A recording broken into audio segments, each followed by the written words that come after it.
and definitely differs from their parents, because students at 12 or 13, Tatum reaffirms that they're not wanting to be like their parents. So this is huge. Adults' identity is still a work in process. Tatum talks about how she explores identity in college, you know, and how it's an ongoing process, and how she pushed away from white models of inspiration as she got older. Wanted to find motivational African American people that she could identify with to reinforce her identity. And so racial identity, Tatum says, is a life-going process. Definitely for me.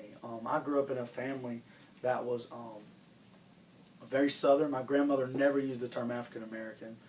She sang songs about African Americans working, you know, in fields, and white people going to college. I mean, I was exposed to this, and so growing up, you know, we always kind of laughed at it. But now, since reading this book, and especially got into college and ministry, I realized that you know, how wrong it is, and really how serious that segregation still is, and so Tatum goes on to understand whiteness. So I'm just normal. You know, Tatum argues that most white children don't even explore identity till later on in life, because it's never questioned. It's never, their identity is never questioned. Race is never brought to their mind. And so she talks about this smog, to where it's a blindness, to where, you know, the privileged group lives and breathes and dies, and, you know, they don't even think about their racism. So she uses an activity in the classroom called the I am, and I am activity. So I am blank. And she says that most of her students that are not of color don't reinforce their race. They say, I am talented, or I am this, but most of the minority students are going to write things, I am black, I am proud of it. You know, things that reinforce, to show their identity. So these are some of the things. Later on in the book, Tatum kind of approaches different ideals, you know, and she points to the fact that race identity development is different for different people, and there's no one set way to really approach it. That it's diverse. There's multiple ways to approach it. So here's the big thing of my project here. What can I, as an English teacher, do about this divide? So what I can do, teachers are role models.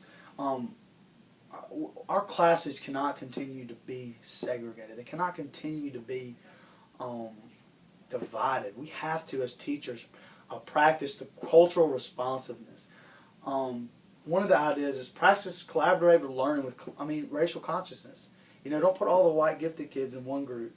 You know, make sure that we're reinforcing the ideas. Make sure we're putting white, Asian, African American. Let them have these experiences, so they don't get later on in life and experience, you know, emotional stress and anxiety from having to deal with the truth of being a dominant person. The classroom needs to be demystified. We need to talk about race. In my class with my student, I was able to talk about race with the young men in 7th grade. Where I talked about how, you know, that education's the road, and then we have to get on the road to be able to go somewhere.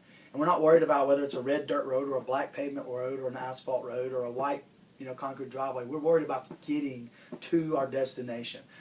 And so another thing is build a multicultural unit in our classrooms. We're teachers. We have an ability to get in the library. We have ability to buy books and be culturally responsive, so our students, on their free time or even teaching, that we can reinforce these novels and be there with them. Work with the librarians to make sure all students can be addressed. Make sure there's places in the library they can go and read about a Hispanic kid growing up, or, you know, make sure it's not just all, you know, King Arthur and the Knights.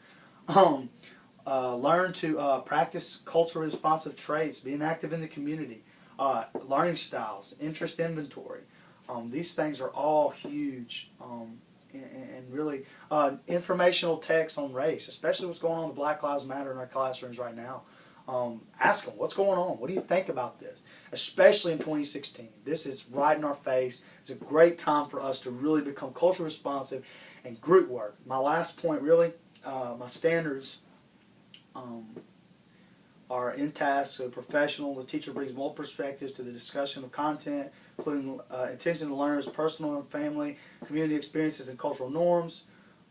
The teacher understands the relationship between motivation and engagement, knows how to design learning experiences, use strategies that build learner self-direction, ownership of learning, And the teacher's committed to working with learners, colleagues, families, and communities to reestablish positive, supportive learning communities.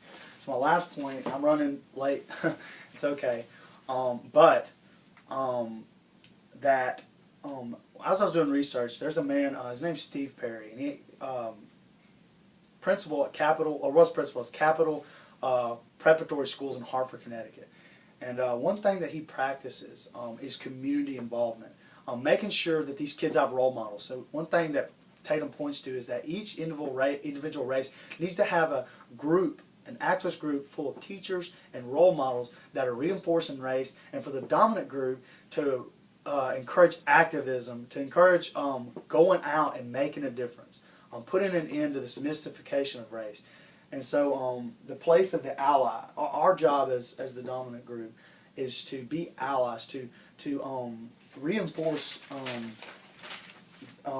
race, to talk about race in our classrooms, to make sure that our students are being served well, that our students' psyche is not being affected by our lack of being responsible as teachers, being responsible as adults.